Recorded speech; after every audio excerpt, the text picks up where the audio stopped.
Good Lord.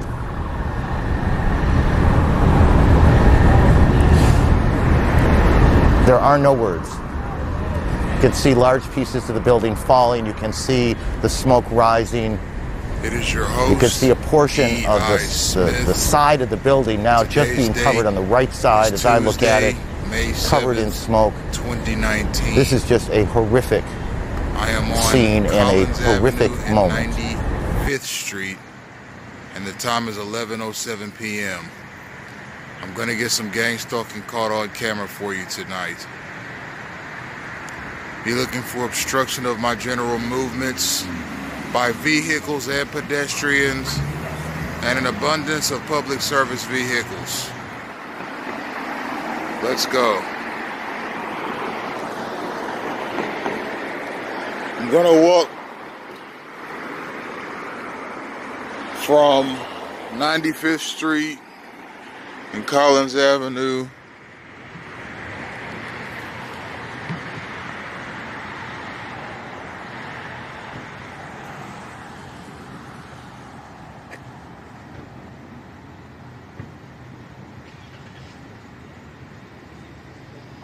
and we're in the city of Surfside here.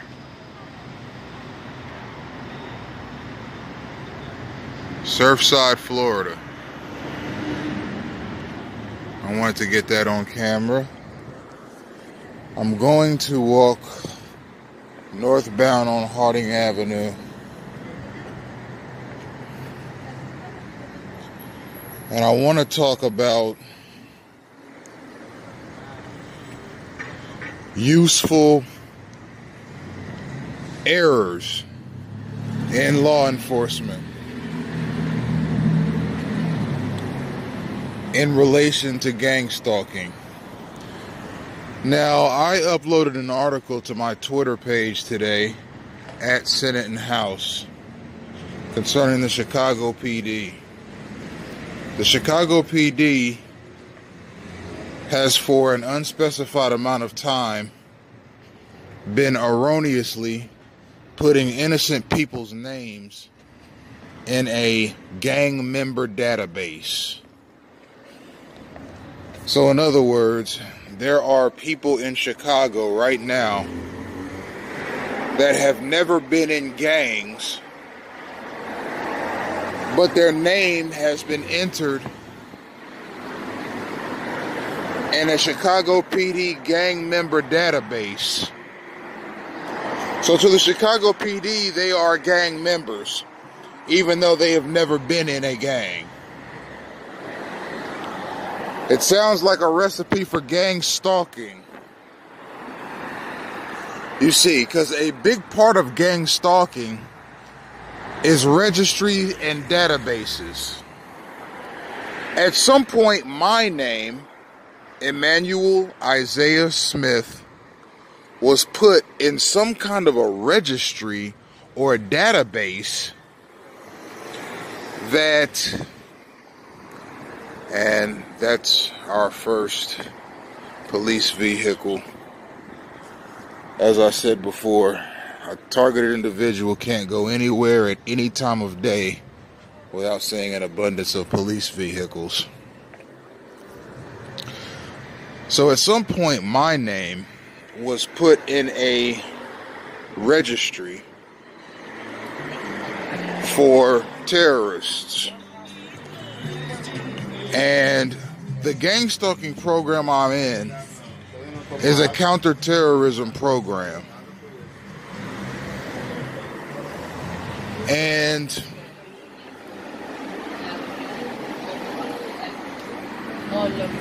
there are different levels of gang stalking.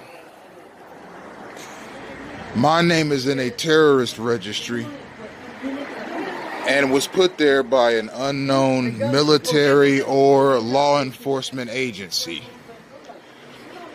Now, in Chicago, those people's names are being put in a gang member registry.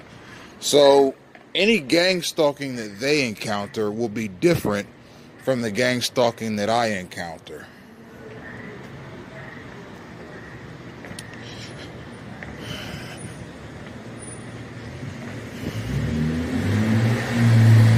In the gang stalking that I encounter, I experience the upper echelons of gang stalking. The gang stalking I experience is non-stop, 24/7.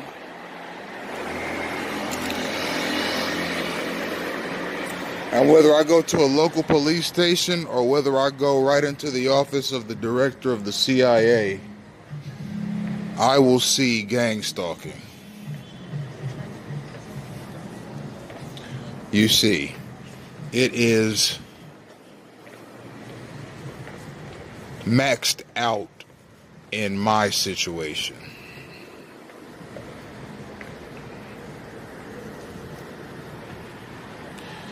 You see. Now, my thoughts on the Chicago PD matter is this. If the Chicago PD, one of the most renowned police departments in the country, on account of their historicity, mind you, it was the Chicago PD that worked with the FBI to bring down Al Capone. And it was the Chicago PD that worked with the FBI to bring down many Chicago-era, Prohibition-era gangsters. And the Chicago PD is working with the FBI again to bring down the gang epidemic in Chicago. Now, gang, in this context, is something different than gang stalking. When we talk about Chicago gangs, we're talking about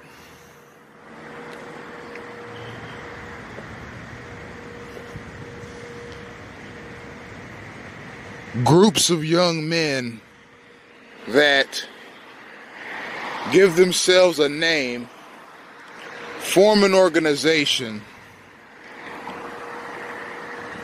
and commit crimes in the city of Chicago up to and including murder.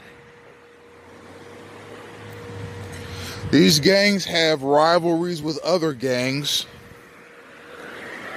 and the gang epidemic in Chicago has been out of control for a while now. And it remained out of control until the FBI stepped in, and from what I hear, the FBI has had a stabilizing influence on Chicago.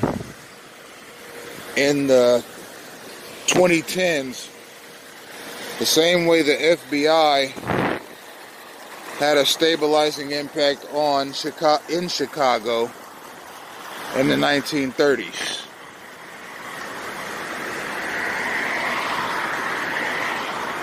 Now, gang stalking is a whole nother animal. With gang stalking, a person is assaulted without being touched.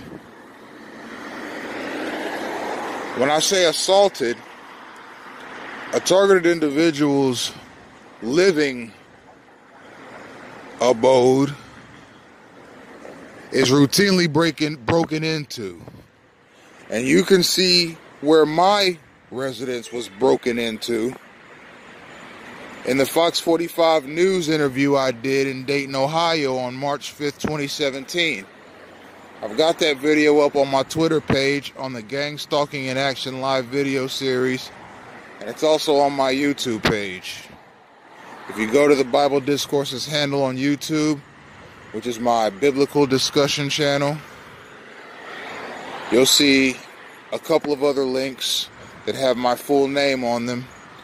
Click on the first one, and you'll see the interview I did with Fox 45 News.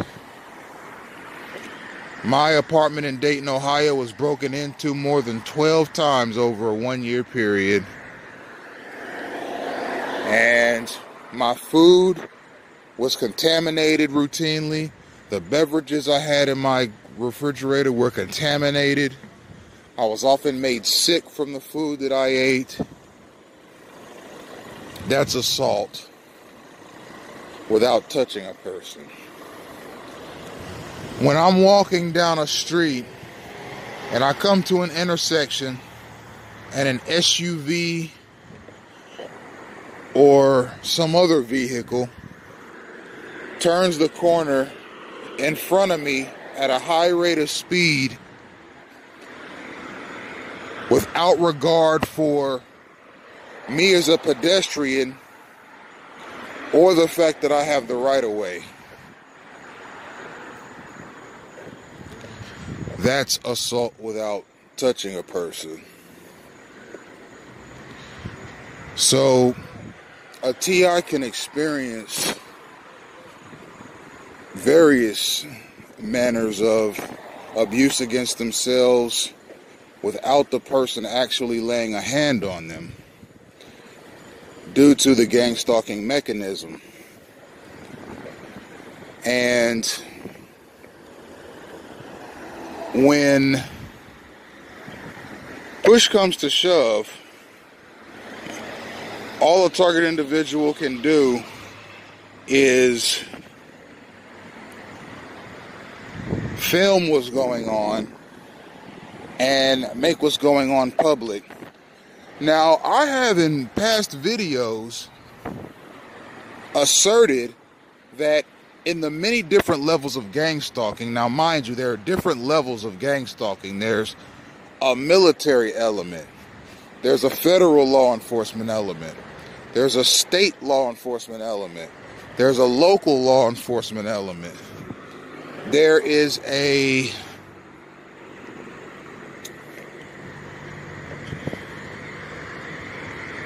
church element. Okay, there's an ideological element. And there's a political element to it. Now, I can tell you one thing, the ideological element to gang stalking is population control. Gang stalking can easily hasten the death of a targeted individual by causing car accidents. People gang stalk you on the road while you're driving. By causing street altercations, gang stalkers often impose themselves physically on a targeted individual.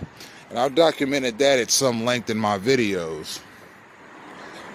There's ignorant hospital diagnoses and experiences, one of which I've talked about at some length in my previous videos on the corporate mechanisms of gang stalking. A targeted individual routinely gets subpar health treatment, and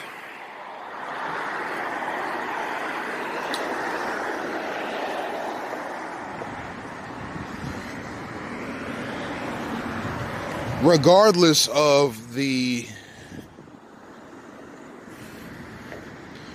ailment, okay, it could be a broken tooth, or it could be heart failure. Regardless of what the ailment is, when you go to the hospital, a targeted individual gets subpar care. Almost as if the gang stalkers, not the street level gang stalkers, not the hospital workers, not the doctors, not the person you see, but the ones that you don't see, the orchestrators of the gang stalking mechanism, are preparing the TI for old age, saying, listen, when you get old and your body gives out, prepare for the grave. Because with this program we got you in, there's no way that a doctor is going to save your life. Now, having said that, I'd like to get back to a point that I strayed away from. If the Chicago PD can accidentally put people in a gang, put people's names in a gang member registry, then U.S. citizens' names could accidentally be put in a terrorist watch list registry, which is what I'm in.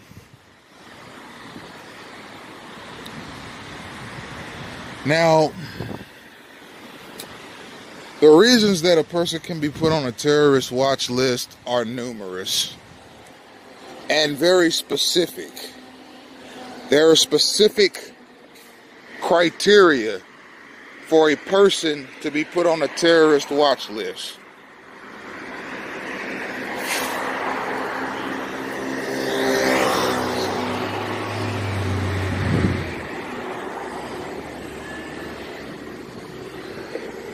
Now, I've gone over some of the reasons that a person can be put in a gang-stalking campaign. Websites that they visit, being too controversial or conspiratorial, things they say to their family or friends, being too controversial or too conspiratorial, being in a nasty divorce, whistleblowing against a corporation, making the wrong enemy, having an inheritance,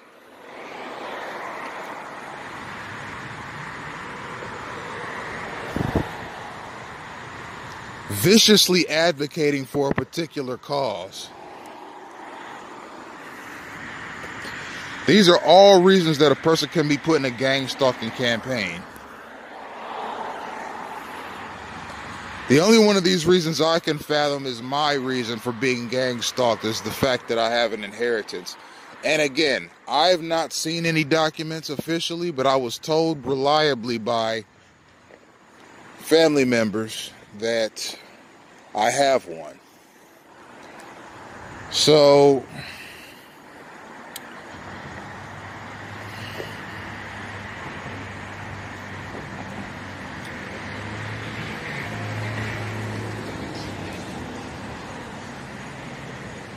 with the terrorist watch list, I mean, there are a number of ways this person can end up on a terrorist watch list. But mind you, being on a terrorist watch list is only a matter of putting somebody's name and picture in a registry. It's something that can be done in 2 seconds. And the criteria for being put on a terrorist watch list consists of, well, first you have to come from a certain country. If you have heritage of certain countries, it raises your probability of being a terrorist. For example, if you have heritage in Syria, Iraq, Iran, Palestine, Yemen, Jordan, Saudi Arabia, places like that in the Middle East, places that are very Muslim, places that have had numerous instances of express disapproval of the United States activity in the Middle East and the activities of Israel. If a person is from those areas, just being from those areas and living in the United States puts you at risk of being placed on a terrorist watch list.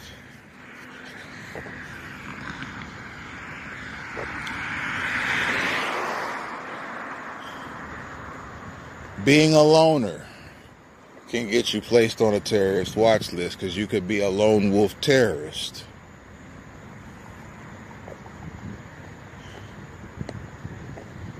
Being a loner can actually put you under suspicion of a lot of things, because the United States has had quite a few lone wolf terrorists in its history. That's a terrorist that acts alone rather than as a part of a group.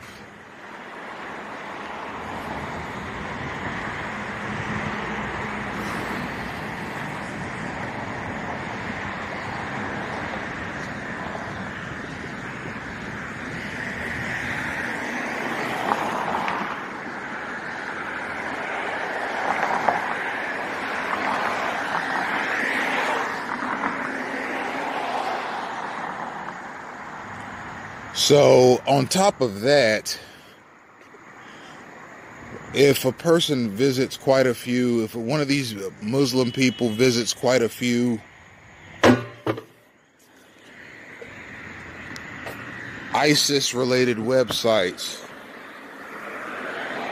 or if they speak about Osama bin Laden favorably online, or if they speak about al-Baghdadi favorably online, or if they speak about Adolf Hitler favorably online, or if they speak about Saddam Hussein favorably online,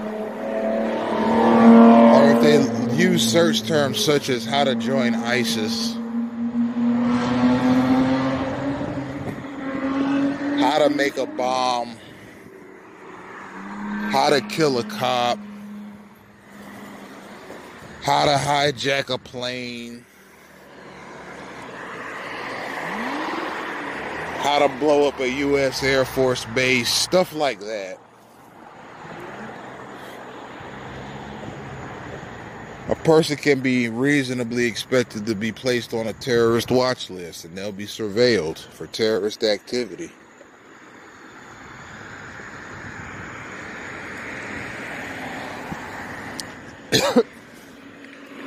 It's just peculiar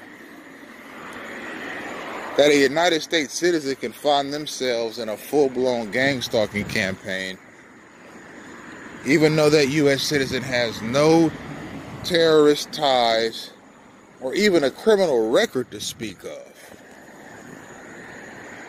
Now, I have visited every kind of website that there is, and I am a loner. I have an inheritance.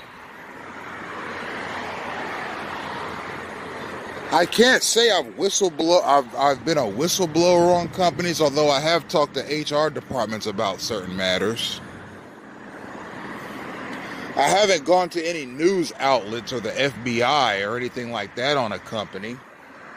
Although I'm totally in favor of people doing that if ethics violations are hindering the progress of the company, its employees, and the community. I'm not in favor of corrupt business people expending their fortunes at the expense of tens of thousands of employees and hundreds of thousands of people in their communities. I think communities are better served by corporations that exercise corporate responsibility. So in that regard, I can't say I've blown the whistle on a company.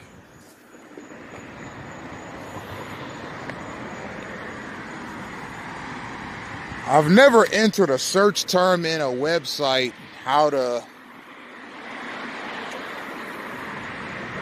harm anybody or how to kill a public servant or how to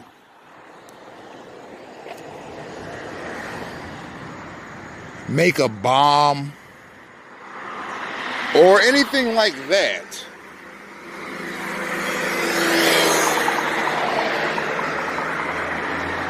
There was a period of time in my early 20s where I researched the Holocaust very heavily and researched Jewish diaspora after the Holocaust.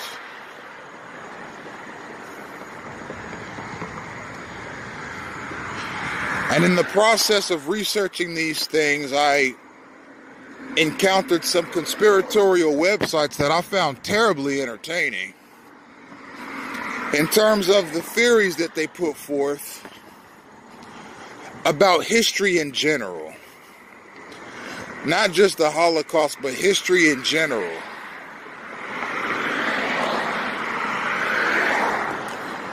At that same time, I researched the Israeli-Palestinian conflict very heavily. And I became conflicted at the prospects that faced Jews in Palestine and the Palestinians in Palestine.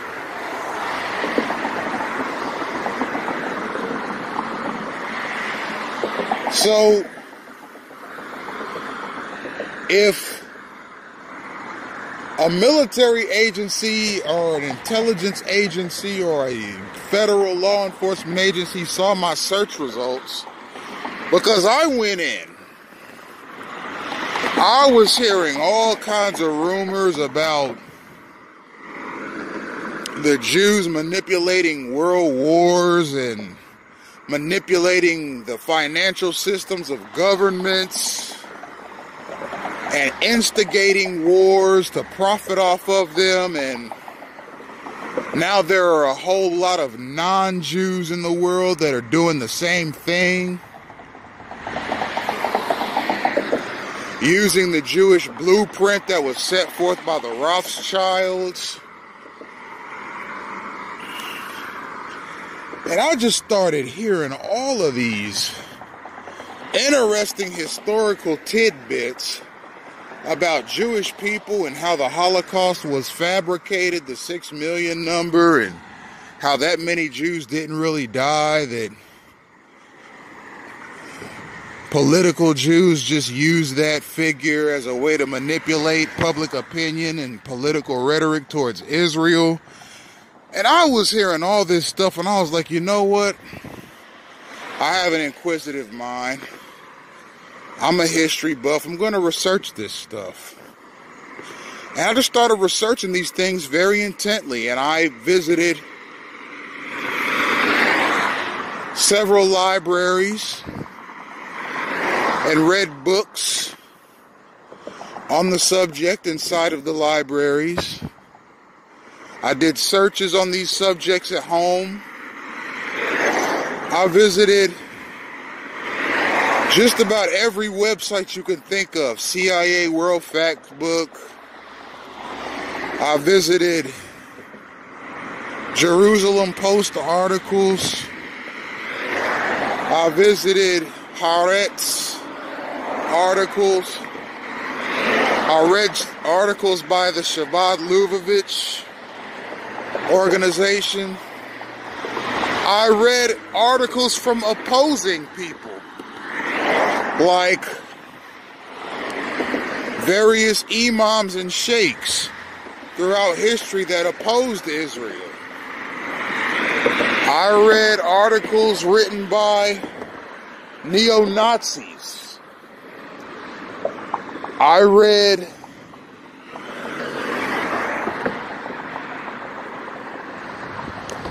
excerpts of Adolf Hitler's book Mein Kampf. And I visited general information websites like Wikipedia. So I did a very thorough investigation into Jewish history, but the history of the Middle East as well. And during this process, and I